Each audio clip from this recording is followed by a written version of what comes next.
I was 19, living in our small white house on the east side of Cleveland, Ohio, when my life cracked open like glass under pressure. It was late September, the air heavy with the smell of the lake and damp leaves. I had just come home from my part-time job at the diner when I found my father sitting in the living room with my tuition fee card in his hand. My mother stood beside him, smiling in that quiet, satisfied way she reserved for moments when Olivia, my older sister, was getting her way. I knew something was wrong the moment they called me into the room. My father didn't look at me right away. He kept his eyes on the card, turning it between his fingers, as if deciding whether it was worth keeping. "We've made a decision," he said finally. "Your sister will use your tuition card. She's been accepted into a university program in Europe." I blinked, thinking I'd misheard. "My tuition card?" I asked. "That's mine. I already paid part of my deposit to Ohio State." My mother crossed her arms. "Don't raise your voice. You don't need to study that much, Laurel. You'll end up at home anyway. Cooking, helping out. Olivia has a real future. You'll thank us one day." The words hit me harder than I expected. Failed girl.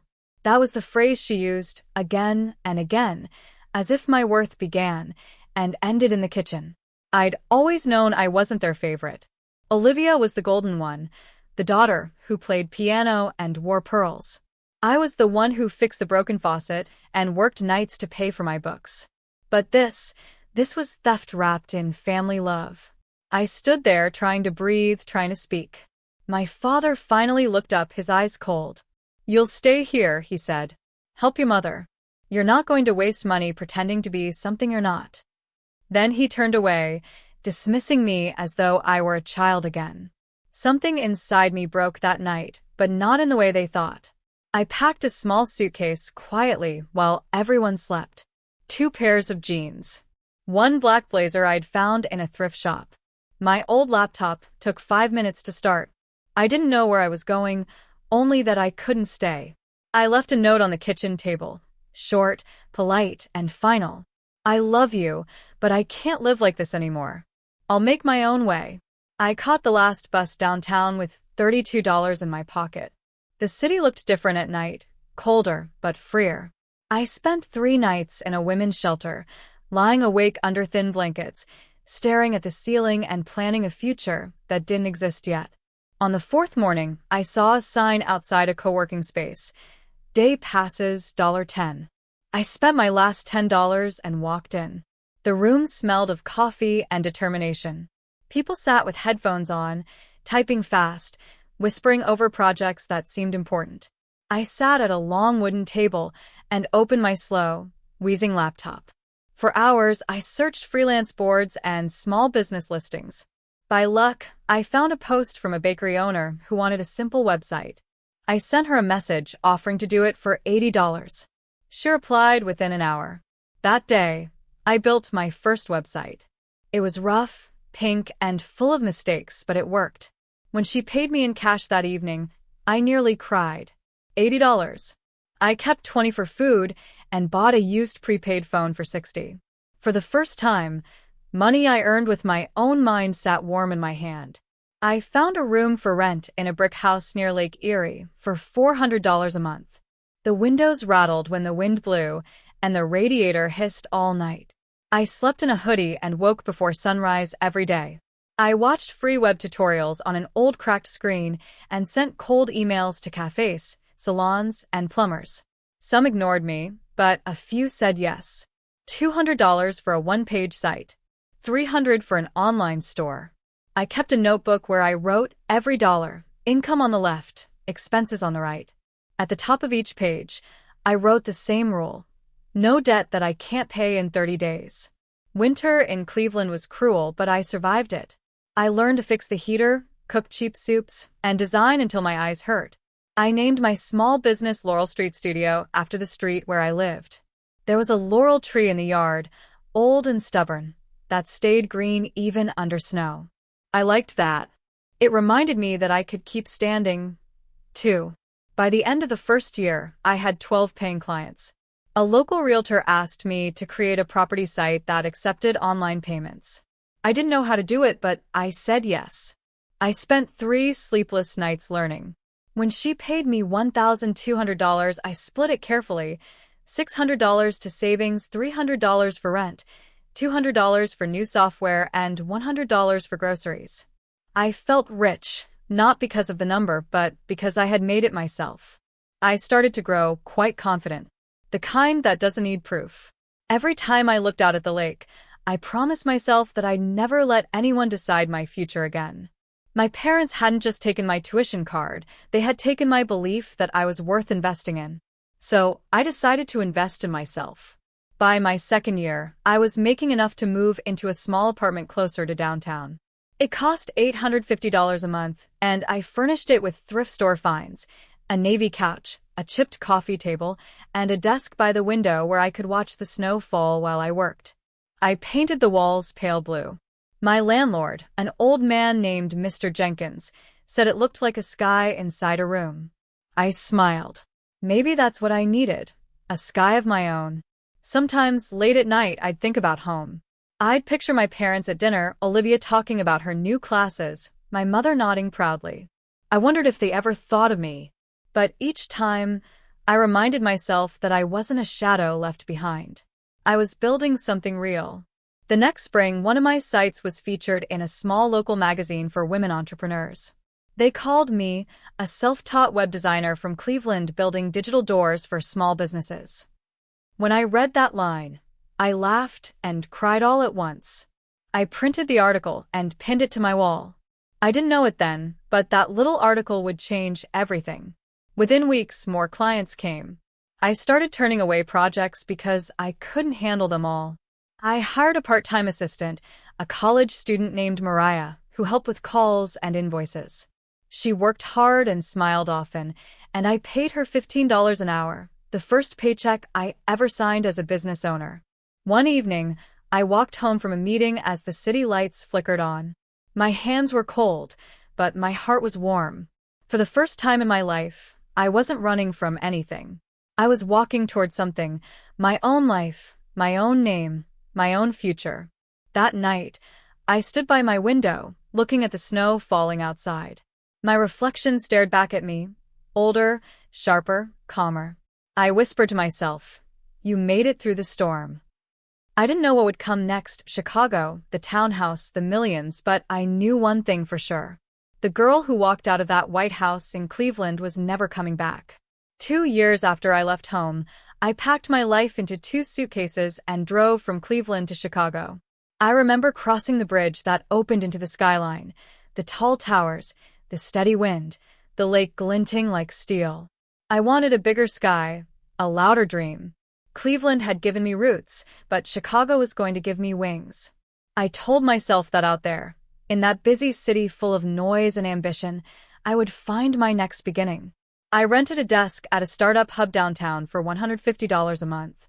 It was nothing fancy, just a chair, a small table, and access to coffee that tasted like burnt hope, but it gave me something more valuable than comfort: legitimacy. When people asked where my office was, I could finally say, right off Michigan Avenue. It made me sound like someone who belonged. I redesigned my pitch deck, printed my first business cards, and started offering structured retainers: $200 a month for basic updates, $500 for full support, and $900 for e-commerce packages. Clients liked clear numbers. They liked confidence. And I was learning to wear confidence even when it felt like a borrowed coat. In the first few months, I met all kinds of people: artists trying to sell their work online, realtors who needed better listings, restaurant owners tired of broken websites. I worked with them all. I stayed up late every night polishing code, editing photos, or testing payment systems. Sometimes I'd fall asleep at my desk with my laptop still running. The next morning, I'd start again. One evening, while fixing a glitch for a florist site, I realized I needed help. That's when I met Ethan. He was a quiet, patient coder I found through an online forum. He had just moved from Seattle and needed contract work. I hired him for $25 an hour and promised to raise it once I could afford it. Within weeks, he became the backbone of my growing business. We worked out of that small hub, 2 screens side by side, living on takeout food and caffeine. By the end of my 3rd year, Laurel Street Studio had passed $180,000 in revenue. I stared at the spreadsheet that night, sitting alone in a small rented apartment in Lincoln Park, and tears came before I could stop them. Happy tears. Scared tears. Both. I knew I was doing something real now, something that couldn't be taken away like a tuition card. That spring, I stood in front of a red brick townhouse in Lincoln Square. It had 2 bedrooms, 1 small office, and a bright kitchen that opened to a maple tree in the back. The realtor smiled as she unlocked the door. "It's listed for $490,000, she said. My heart pounded. I had saved a little over $100,000. It felt like a mountain and a grain of sand all at once. I ran my hand over the white walls, imagining furniture, books, and sunlight spilling across hardwood floors. It wasn't just a house. It was proof that I'd built something solid. The next week, I put down my savings and took a mortgage for the rest. When the title company handed me the deed, I pressed the paper to my chest. I walked through each empty room whispering, "Thank you." To furnish it, I bought simple things: a couch from a thrift store, a round dining table from Facebook Marketplace, and a used oak desk for £60 from a British expat moving back to London. I love that desk. It had scratches and faint rings from coffee mugs, proof of work done and dreams pursued. The mix of dollars and pounds in my receipts made me feel worldly, proof that my life had grown bigger than the little Cleveland kitchen I once cooked in. Then came the call that changed everything. A venture fund in New York had seen my work. They said they liked the custom payment tools we'd built for small businesses and wanted to invest in turning them into a standalone product. They offered $800,000 in seed funding for 20% equity. My first instinct was to say yes, but I made myself slow down. I spent 3 weeks asking questions about control, burn rate, milestones, and growth projections. I didn't want to be a founder who lost her company because she didn't understand the fine print. When I finally agreed, it was on my terms. The company would stay in Chicago, and I would hold majority control of the board. They accepted. That's how Laurel Pay Incorporated was born. I transferred our best code into a clean repository and hired 3 employees: Ethan as lead developer, Mariah as operations manager, and a new designer named Chloe. From day one, I set clear rules: fair pay, healthcare, and transparent books. Every Friday, I brought bagels for the team and logged the expense in our shared folder. I called it Clean Books, Clean Hearts. Our first office was on the 8th floor of a converted warehouse. It had exposed brick walls, wide windows, and a view of the river. We couldn't afford fancy chairs or big screens yet, but we had whiteboards covered in plans and dreams. Clients started to take us seriously. We built payment systems for salons, bookstores, and small retail brands. 6 months later, Laurel Pay processed its first million in transactions. I celebrated by buying everyone lunch and leaving an envelope with a small bonus on each desk. Ethan smiled for the first time in weeks. Mariah cried.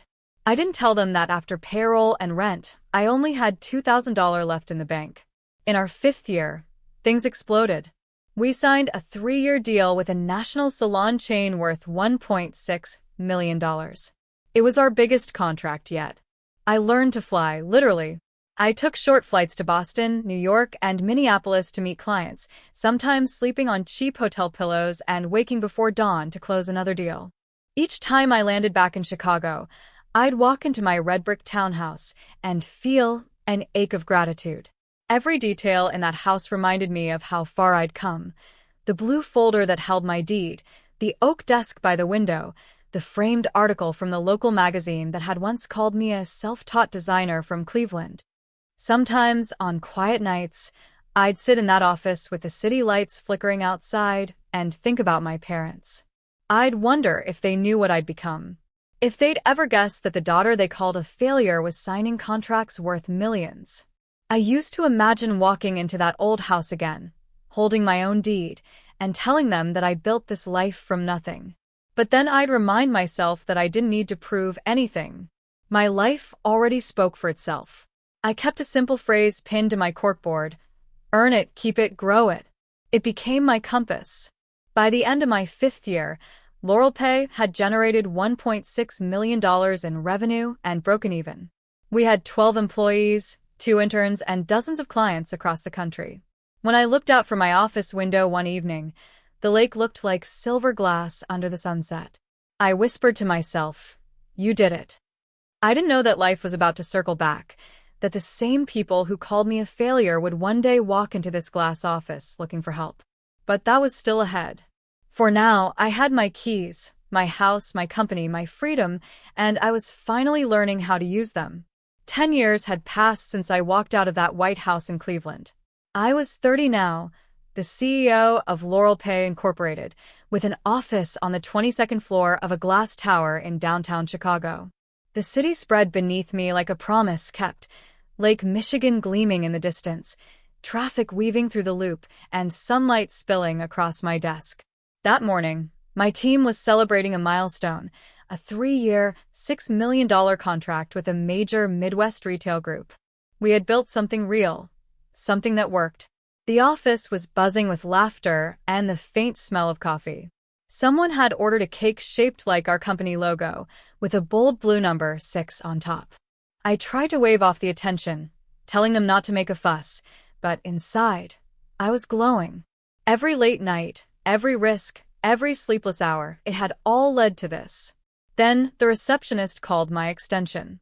"Laurel, there are 2 people here asking to see you," she said, her voice careful. "They say they're your parents." For a second, everything around me went quiet. My fingers froze above the keyboard. I hadn't heard from my parents in nearly 8 years. I thought I'd misheard. But when she repeated their names, my stomach tightened. "I'll be right there," I said. As I walked through the office, my heels clicking against the polished floor, memories came rushing back. The kitchen table where my mother told me I'd never amount to anything, the sound of my father's voice calling me a failed girl. I pushed those thoughts down. I wasn't that girl anymore. When I reached the reception area, I saw them immediately. My mother was holding her purse close to her chest, as if afraid someone might take it. My father stood beside her, his shoulders slightly stooped, his eyes darting around the modern lobby filled with awards, plants, and the hum of quiet conversation. They looked smaller than I remembered, older, too.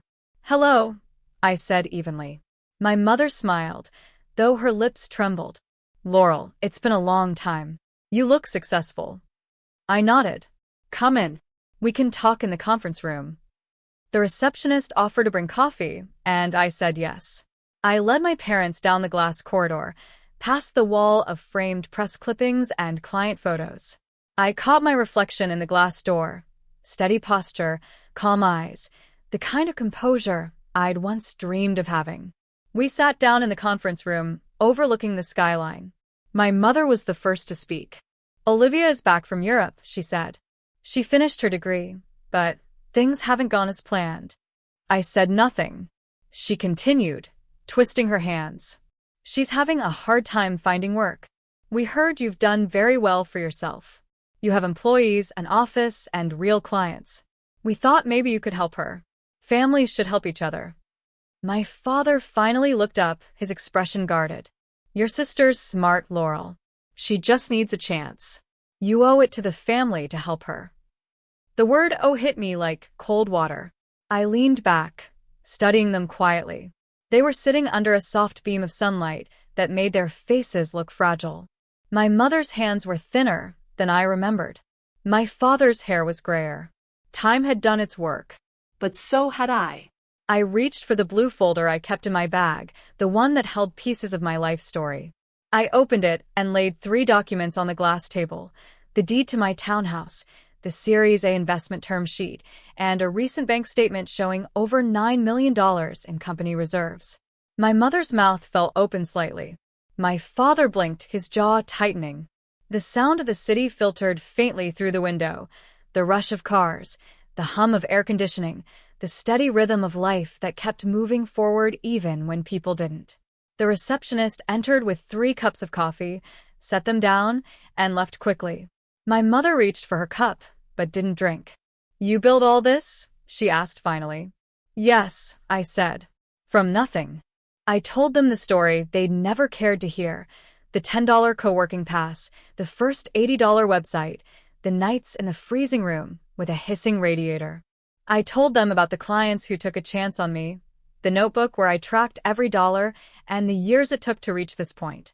I told them about the oak desk in my townhouse and the Friday bagels at the office.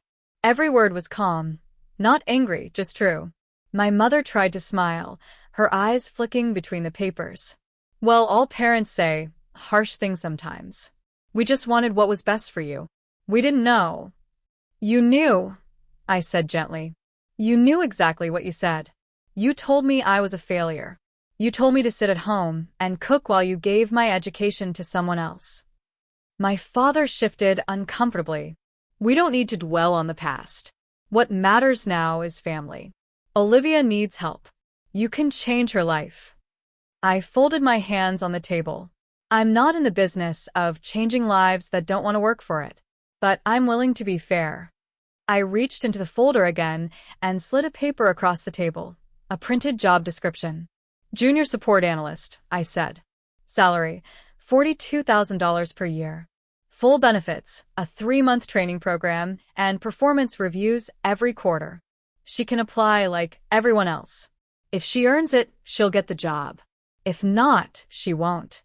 My mother blinked. You'd make her start at the bottom? That's where I started, I said. It builds character. The silence that followed was heavy. My father's pride flickered behind his eyes like an old flame. You'd really do this to your own sister? No, I replied. I'd really do this for her. There's a difference. He looked away first. My mother sighed, staring out at the skyline as if searching for a softer version of the truth. I stood and gathered the papers back into my folder. You asked for help and I've offered it. But I won't rewrite the past or pretend it didn't happen. I built everything you see here without shortcuts or special doors. If Olivia wants to be part of this, she'll walk through the same door everyone else does. My mother looked down at her untouched coffee. You've changed, she said softly. No, I said. I just grew. They left quietly a few minutes later. I watched from the window as they crossed the lobby, 2 small figures moving through the sunlight and shadow. For a long time, I stood there, staring at the reflection of the city in the glass, tall, bright, unflinching. When I returned to the office, the team was cutting the cake. Someone handed me a slice, and I smiled. No one knew what had just happened, and I didn't tell them. I just sat down with my plate, the sound of laughter filling the air. I thought about the girl who once left home with $32 and a suitcase. If she could see me now, she'd probably smile too. Because I hadn't just built a company. I'd built a life, one built on my own terms, with doors that opened only through work, not pity. And that, to me, was worth more than any apology. Olivia showed up the following Monday morning, her resume neatly tucked in a leather folder. She looked nervous, standing in the glass lobby of Laurel Pay Incorporated in a pale blue blazer and heels that were just a little too high for comfort. For a moment, as I watched her from my office window, I saw the girl I used to share a bedroom with, the one who always had our parents' approval, the one I thought I'd never forgive. But as she stepped through the door, that old anger rose and faded, like a wave that reached the shore and slipped quietly back into the sea. I walked over and shook her hand. Olivia, I said with a polite smile. I'm glad you came. She nodded, her eyes wide, her voice soft. I didn't think you'd agree to see me. I don't mix family and work, I said. But I believe in fairness. We sat across from each other in the conference room, sunlight glinting off the skyline behind her. I gave her the same interview test we gave every candidate, a mock customer support ticket, a short data entry task, and a practice call with one of our staff pretending to be a difficult client. To her credit, she didn't complain or ask for special treatment. She listened, worked carefully, and did her best. She handled the mock ticket well, fixing the issue faster than I expected. Her data entry had 3 minor errors, but she caught 2 of them before I could mention them. And during the practice call, when the client raised his voice, she stayed calm and polite, even managing a light joke that eased the tension. When she finished, I told her to take a walk for 20 minutes while we discussed her performance. My team gathered around the table, Ethan, Mariah, and Chloe. I could see the curiosity in their faces. They all knew who she was. "What do you think?" I asked. "She's green," Ethan said. "But she's quick. I think she'd learn fast." Mariah nodded. "She's humble. That's rare. If she's willing to work hard, I'd give her a chance." We took a short vote. It was unanimous. I signed her offer letter on the spot. 90-day probation, $42,000 a year, full training and mentorship. No shortcuts. No favors. When Olivia returned, I handed her the letter. "You got the job," I said. Her eyes widened. "You're serious?" "Yes," I said. "But you'll earn every step. This isn't family, it's business." Tears shimmered in her eyes. "I understand. Thank you." That night, I walked home to my red brick townhouse. I made soup on the stove, opened the window to let in the spring air, and watched the maple trees sway gently outside. My phone buzzed. It was a message from my mother. She wrote, "I saw your office today. I didn't know you were this strong. We're proud of you." I stared at the message for a long time before replying. "I hope we can all be kind to each other from now on." Then I set the phone down, stirred my soup, and let the quiet fill the room. Over the next few months, Olivia proved herself. She came in early, stayed late, and asked questions without embarrassment. She learned the systems faster than most new hires. When she made mistakes, she admitted them and fixed them. I watched her rebuild herself piece by piece, and something inside me softened. After 3 months, she earned her full-time status. We raised her salary to $46,000, then 6 months later to $52,000. The team liked her. She had a way of calming angry customers, of turning tension into trust. For the first time in years, I began to see her not as the girl who stole my chance, but as a woman trying to make her own. One afternoon, she knocked on my office door. "Got a minute?" she asked. "Of course," I said. She stepped inside and closed the door. "I wanted to say something," she began, her voice steady but soft. "I know what our parents did was wrong. I knew it even back then, but I didn't stop them. I let them believe I deserved your chance more. And I'm sorry for that." Her words caught me off guard. I sat quietly, letting them sink in. "I was selfish," she continued. "You were always stronger than me, and I think that scared them. You made them see what they couldn't control. I let them treat you badly because it was easier than admitting they were unfair." The knot I'd carried in my chest for a decade loosened. "I forgive you," I said, my voice low. "But forgiveness isn't something that happens once. It's a habit. We have to keep choosing it." She nodded, eyes glistening. "I'd like that." From that day forward, something changed between us. We weren't sisters bound by pain anymore. We were women who had survived it. A year later, LaurelPay signed a major partnership with a bank in New York.